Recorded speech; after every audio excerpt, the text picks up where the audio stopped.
اعوذ باللہ من الشیطان الرجیم بسم اللہ الرحمن الرحیم الصلاۃ والسلام علیک یا سیدی یا رسول اللہ وعلی آلک و اصحابک یا سیدی یا حبیب اللہ۔ الحمدللہ یہ 7واں پروگرام ہے عشق اور محبت کے عنوان پر۔ سیاق و سباق یاد رہے کہ ایک وہابی قاری سہیب احمد میر محمدی نے یہ اعتراض کیا ہے کہ عشق کا لفظ قرآن میں نہیں ہے اور یہ کوئی پاکیزہ لفظ نہیں ہے اور یہ غلط لوگوں کا لفظ ہے۔ تو اب اس عشق کے حوالے سے 6 پروگرام آپ کی خدمت میں پیش کیے جا چکے ہیں، تو اب اس 7ویں پروگرام میں اللہ کے فضل سے آگے بڑھتے ہیں۔ تو یاد رہے کہ ہزاروں زبانیں ہیں دنیا میں اور ان میں لاکھوں کروڑوں الفاظ ہیں، اور ہر لفظ عربی زبان کے قرآن میں تلاش نہیں کیا جا سکتا۔ تو اگر لو اور عشق کے الفاظ عربی قرآن میں نہیں ہیں تو یہ سمجھنا چاہیے کہ عشق اردو زبان کا لفظ ہے اور لو انگریزی زبان کا لفظ ہے۔ اب بہت سے لفظ بہت سی زبانوں میں مکس ہیں، مشترک بھی ہیں، اردو کے بہت سے الفاظ اردو میں بھی ہیں، عربی میں بھی ہیں۔ تو اس پہ آپ کو ایک اور مثال پیش کرتے ہیں کہ اردو زبان میں جو انعام ہے، الف نون عین الف میم، یہ گفٹ یا پرائز کے طور پہ، تحفے کے طور پہ، انعام کے طور پہ کہا جاتا ہے۔ جیسے کوئی ٹیم میچ کھیلنے جائے اور وہ جیت جائے تو اس کو انعام دیا جاتا ہے، کچھ کھانے پینے کا یا ٹرافی کا یا کپ کا یا کیش کا، نقدی کا، وغیرہ وغیرہ۔ دنیا میں یہ رواج مختلف ملکوں میں موجود ہے۔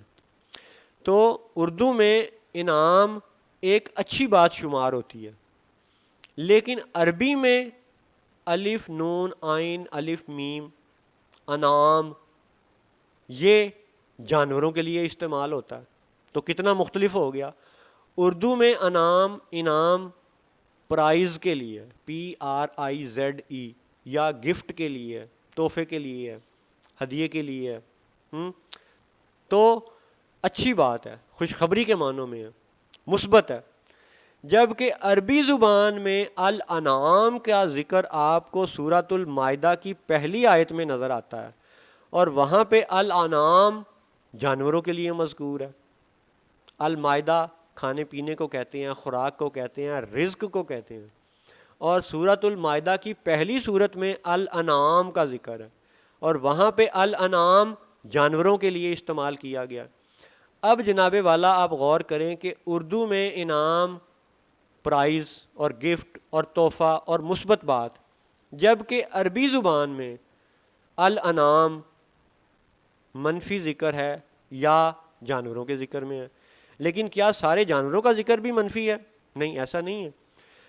اللہ تعالیٰ کی شان ہے کہ قرآن پاک میں حلال جانوروں کا بھی ذکر ہے، گائے وغیرہ، اونٹ، یہ بکرا یعنی گائے، اس طرح کے حلال جانوروں کا بھی ذکر ہے جن کا گوشت ہمارے لیے حلال ہے، اور خنزیر وغیرہ جس کا گوشت حرام ہے اس کا بھی ذکر ہے۔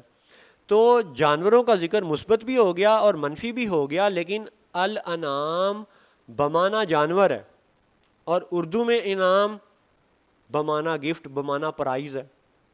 تو کتنا تصور مختلف ہو گیا، اردو میں انعام اور عربی میں جانور۔ تو خلاصہ یہ ہے کہ ایک زبان کے لفظ کو دوسری زبان پر زبردستی منطبق کرنا، اس کی تطبیق ڈھونڈنا، یہ علمی خیانت ہے جناب والا، یہ علمی خیانت ہے۔ اب جب آپ انعام کا ذکر بھی سن چکے اور اس سے پہلے آپ نے حیوان کا ذکر بھی سن لیا، رب کا ذکر بھی سن لیا، الملک کا ذکر بھی سن لیا، تو اب اور آگے بڑھتے ہیں اور دیکھتے ہیں کہ اردو زبان اور عربی زبان میں کوئی اور بھی ایسا مشترک لفظ ہے کہ جو اس عشق پر اعتراض کے جواب میں پیش کیا جا سکے؟ بالکل ہے، اور وہ ہے لفظ غلام۔ اور غلام لفظ کا جو تصور ہے اردو زبان میں، وہ بر صغیر کے جاننے والے اور دنیا کے دیگر بہت سے علاقوں کے جاننے والے یہ مانتے ہیں کہ اردو زبان میں غلام نوکر یا خادم یا سرونٹ وغیرہ کے معنوں میں استعمال ہوتا ہے۔ اور ایسی غلامی کے لیے بھی استعمال ہوتا ہے کہ جو ساری زندگی کی غلامی ہے، لیکن ہے تو وہ بھی نوکری اور سرونٹ کی شکل۔ اب جی یہ تھا اردو میں غلام۔ تو اب عربی میں اگر غلام دیکھیں تو قرآن پاک میں لفظ غلام کا ذکر آپ کو پتہ ہے کس معنوں میں ہے؟ لڑکے اور بیٹے کے معنوں میں ہے۔ اب آپ قاری صہیب صاحب یاد کریں کہ پچھلے 100 سالہ تاریخ سے اور بالخصوص اردو بولنے والے خطے بر صغیر ہندو پاک، یہ جو ہمارا بنگلہ دیش، پاکستان، ہندوستان کا مشترکہ علاقہ، اس کو شمار کر لیں تو اس بر صغیر میں افغانستان میں بھی اردو سمجھنے والے لوگ موجود ہیں، ایران میں بھی تھوڑا بہت لوگ اردو کو ہلکا پھلکا سمجھ لیتے ہیں، افغانستان میں تو بہت لوگ جانتے ہیں، پاکستان سارا اردو جانتا ہے، ہندوستان کے کروڑوں لوگ اردو جانتے ہیں، بنگلہ دیش کے کروڑوں لوگ اردو جانتے ہیں، ٹھیک ہے۔ اس کے علاوہ دنیا بھر میں بہت سے ملکوں میں تھوڑے تھوڑے ایسے لوگ موجود ہیں جو اردو کو جانتے ہیں، اور غالباً یہ اردو دنیا کی 7ویں بڑی زبان ہے۔ تو اب اس 7ویں بڑی زبان میں غلام کا لفظ اور تصور نوکر اور سرونٹ کے معنوں میں ہے، جبکہ قرآن پاک میں غلام کا لفظ بیٹے کے معنوں میں ہے۔ تو آپ کو یہ یاد کروانا مقصود ہے کہ بر صغیر کی تاریخ میں وہابی مذہب و مسلک کے غلام اللہ نام کے عالم دین رہے ہیں، ان کی تقریریں، ان کی تحریریں آج بھی کسی نہ کسی جگہ ریکارڈ میں مل جائیں گی، اور بہت سے لوگ آج 2021 عیسوی میں زندہ ہیں جو وہابیوں کے مولوی غلام اللہ کو جانتے ہیں۔ تو اب اردو میں اگر غلام اللہ کہا جائے تو اس کا مطلب کیا بنے گا، اور عربی میں اگر غلام اللہ کہا جائے تو اس کا مطلب کیا بنے گا؟ اب ہم اس کو قرآن پاک کی آیات سے سمجھنے کی کوشش کرتے ہیں، اور آگے بڑھنے سے پہلے آپ کو ایک مزید نقطہ پیش خدمت کر دوں کہ آپ قاری صہیب صاحب چونکہ وہابی مسلک اور وہابی فرقے سے یا وہابی مسلک سے، مکتب فکر سے تعلق رکھتے ہیں، اور آپ کیونکہ خالص توحید کے دعوے دار ہیں، تو آپ پہلے یہ یاد کر لیں کہ اللہ تعالیٰ اپنے لیے نہ بیوی پسند کرتا ہے، اللہ تعالیٰ اپنے لیے نہ بیٹا پسند کرتا ہے، نہ بیٹی پسند کرتا ہے، نہ اولاد پسند کرتا ہے۔ اور سورہ اخلاص آپ کو معلوم ہے، قل هو اللہ احد اللہ الصمد لم یلد ولم یولد ولم یکن لہ کفوا احد، کہ اللہ کو آل اولاد کے حوالے سے اگر ذکر کیا جائے تو یہ اللہ کے لیے ناپسندیدہ بات ہے، بلکہ اس پہ تو اللہ کی طرف سے بڑی سخت وعید ہے۔ اب وہ ساری آیات یہاں پیش نہیں کی جا سکتی مختصر وقت میں، لیکن یہ آپ یاد رکھیں کہ جو عیسائی حضرت مریم علیہ السلام کو یا حضرت عیسیٰ علیہ السلام کو اللہ کا بیٹا شمار کرتے ہیں، ان لوگوں کے لیے اللہ تعالیٰ نے قرآن پاک میں بڑی زبردست خطرناک وعدے وعید بیان کیے ہیں، تنبیہ کی ہے، خطرے سے ان کو آگاہ کیا ہے کہ باز آ جاؤ، یہ شرک ہے، یہ شرک نہ کرو۔ یعنی اللہ کا بیٹا، تو پھر اب اس توحید اور شرک کے تصور میں اب آپ نے آگے بڑھنا ہے اور غور کرنا ہے کہ اردو میں اگر غلام اللہ کہا جائے تو کیا مطلب ہوگا، اور یہی غلام اللہ کو اگر قرآن پاک اور عربی زبان کے سیاق و سباق میں دیکھا جائے تو مطلب کیا ہوگا، اور پھر قاری صاحب سے پوچھیں گے کہ آپ کی طرف سے اب آپ ہی کے مسلک کے غلام اللہ شخص کے لیے کیا فتویٰ۔ تو اس فتوے تک سوال پوچھنے کے لیے پہلے ہم قرآن پاک کی آیات کا ایک مختصر مطالعہ کر لیتے ہیں۔ آئیے جناب، 19 نمبر سورت، آیت نمبر 7، سورت کا نام سورہ مریم، اور فرمایا یوں جا رہا ہے، اعوذ باللہ من الشیطان الرجیم، یا زکریا انا نبشرک بغلام اسمہ یحییٰ لم نجعل لہ من قبل سمیہ۔ اب اس آیت کا ترجمہ یہ ہے جی، اے زکریا، ہم تجھے خوشی سناتے ہیں ایک بیٹے کی جن کا نام یحییٰ ہے، اس سے پہلے ہم نے اس نام کا کوئی نہ کیا۔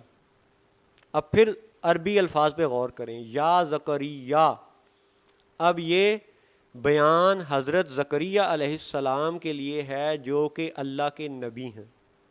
آگے سنیں، اِنَّا نُبَشِّرُکَ، بے شک ہم آپ کو بشارت دیتے ہیں، بِغُلَامٍ اسمہ یحییٰ، بِغُلام، اس غلام کی یعنی اس لڑکے کی یعنی اس بیٹے کی، اسمہ یحییٰ، جن کا نام یحییٰ ہے۔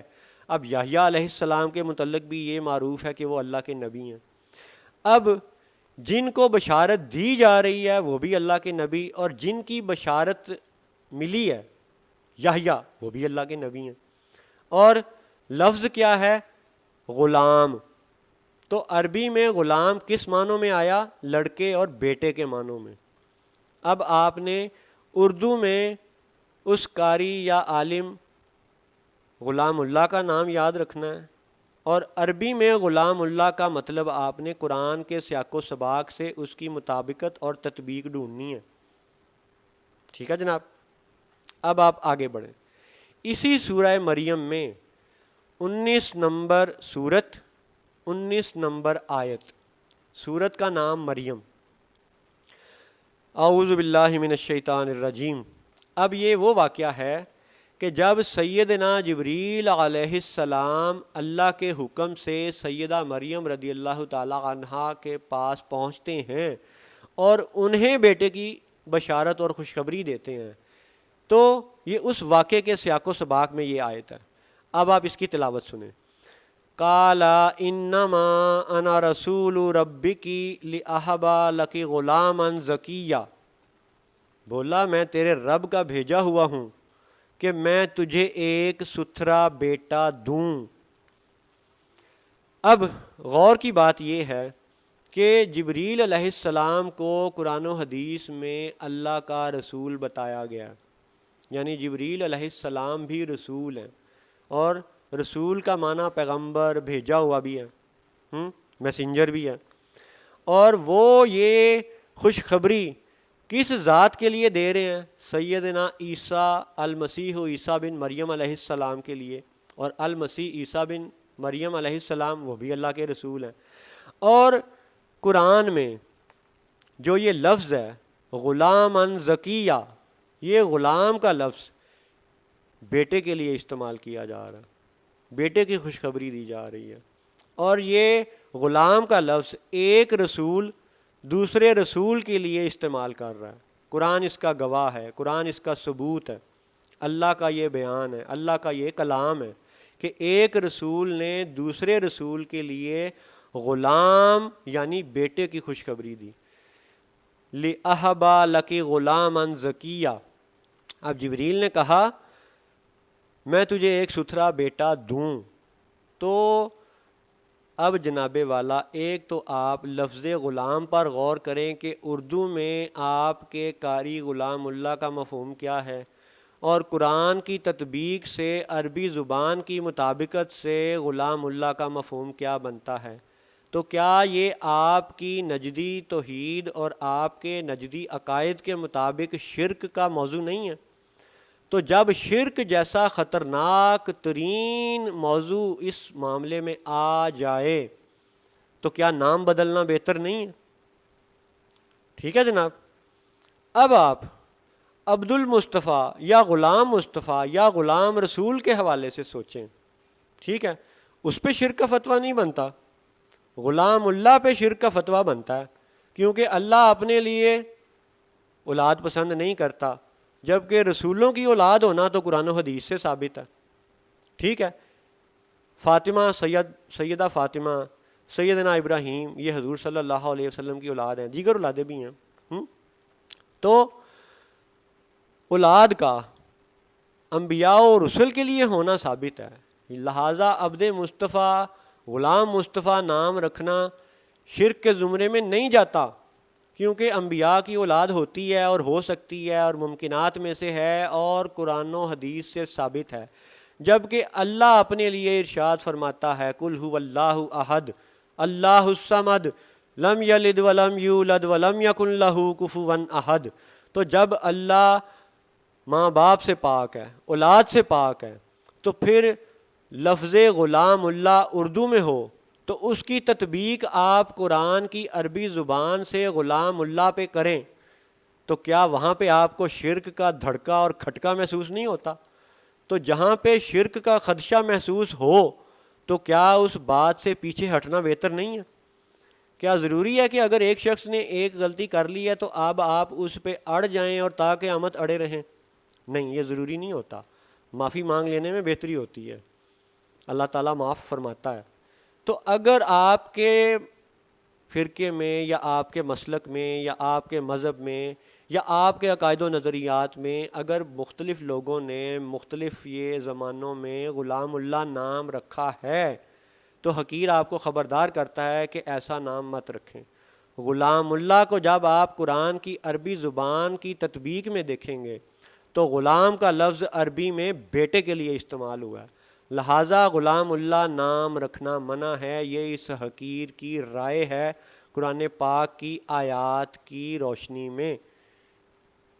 اب آپ فتوے ڈھونڈتے رہیں اور جہاں سے مرضی فتوے لیتے رہیں. حقیر کا کام تھا رسول پاک کی اتباع میں کہ وما علینا الا البلاغ المبین، کے بات کو کھول کر آپ کے سامنے بیان کر دیا جائے. ماننا نہ ماننا آپ کا دائرہ اختیار ہے. اب غلام کے لیے سیدنا ابراہیم علیہ السلام کا واقعہ بھی سن لیں، کیونکہ آپ سیدنا ابراہیم کے قبلہ و کعبہ کے اس وقت خادم بنے ہوئے ہیں، خادم الحرمین ہیں. تو آپ سیدنا ابراہیم علیہ السلام کو شرک سے مبرہ، شرک سے پاک، اور ہم بھی مانتے ہیں، آپ بھی مانتے ہیں. تو اب کیونکہ سیدنا ابراہیم علیہ السلام سب کے، یہودیوں کے، عیسائیوں کے، مسلمانوں کے، سب کے محترم ہیں، سب ان کو نبی مانتے ہیں، سب ان کو رسول مانتے ہیں. تو ان کے حوالے سے بھی لفظ غلام کی تشریح آپ سن لیں کہ اللہ تعالیٰ نے سورۃ الزاریات، جو کہ قرآن پاک کی 51ویں صورت ہے، 51 آیت نمبر 28، حضرت ابراہیم علیہ السلام کو جب بیٹے کی بشارت دی گئی تو یوں فرمایا گیا وَبَشَّرُوهُ بِغُلَامٍ عَلِيمٍ، اور اسے ایک علم والے بیٹے کی بشارت دی. تو اب آپ پھر غور کریں کہ غلام اللہ کا لفظ اردو میں ہو تو کیا مطلب ہے اور غلام کا لفظ عربی میں ہو تو کیا مطلب ہے. تو اگر غلام اللہ اور غلام کے اس لفظ میں شرک کا تصور پایا جاتا ہے تو پھر آپ کا یہ اعتراض تھا کہ عشق کا لفظ کیونکہ ماں اور بہن کے لیے استعمال نہیں ہوتا تو اس کا استعمال منع ہے. وہاں پہ تو زنا کا تصور تھا جو کہ گناہ کبیرہ ہونے کے باوجود شرک کے مقابلے میں چھوٹا گناہ ہے. یہ آپ بھی مانتے ہیں کہ اگر شرک اور زنا دو کا مقابلہ اور موازنہ کیا جائے تو شرک کو بڑا گناہ شمار کیا جائے گا اور زنا کو چھوٹا، یعنی ہے تو وہ گناہ کبیرہ لیکن شرک کے مقابلے میں چھوٹا شمار کیا جائے گا. یہ آپ مانتے ہیں، یہ آپ کے سارے وہابی، سارے دیوبندی مانتے ہیں. تو اب بات یہ ہوئی کہ جب غلام کا لفظ اردو میں غلام اللہ آپ کہتے ہیں تو عربی میں تو غلام بیٹے کے لیے استعمال ہوتا ہے. سیدنا زکریا اللہ کے نبی ہیں، ان کو یحییٰ نبی کی بشارت غلام کے لفظ سے دی گئی. سیدہ مریم کو سیدنا عیسیٰ علیہ السلام کی بشارت لفظ غلام سے دی گئی. سیدنا ابراہیم علیہ السلام کو بیٹے کی بشارت لفظ غلام سے دی گئی. تو پھر آپ جناب والا غور فرمائیں کہ غلام کا لفظ اردو میں کیا مطلب ہے اور اس کی تطبیق اگر قرآن کی عربی پہ کی جائے تو بالیقین شرک کا تصور جاگتا ہے. تو جب شرک کا تصور جاگتا ہے تو پھر عشق پر اعتراض ضروری نہیں ہے کیونکہ عشق کا لفظ ہی قرآن میں نہیں ہے.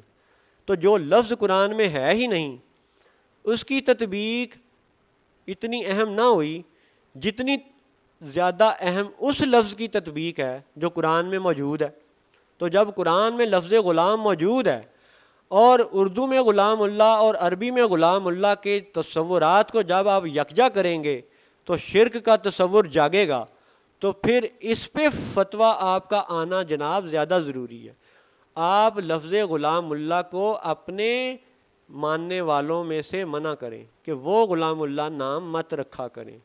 تو یہ تھی حقیر کی عرض آپ کے عشق کے موضوع پر، اور خلاصہ اس پروگرام کا بھی یہی ہے کہ ایک زبان کے لفظ کی تطبیق دوسری زبان پر نہیں کی جا سکتی، کیونکہ یہ علمی خیانت شمار ہوتی ہے۔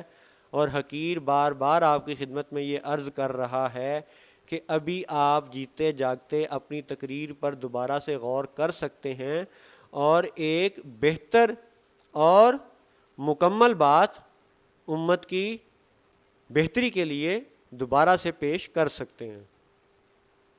واللہ عالم، بے شک اللہ اور رسول بہتر جانتے ہیں، لیکن پھر وہی ہے کہ اگر رسول کی اتباع ضروری ہے تو حکم تو یہی ہے، وما علینا الا البلاغ المبین۔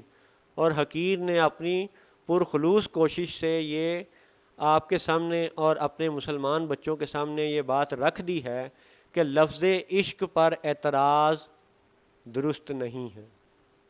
اللہ اکبر، صلی اللہ علیہ وسلم۔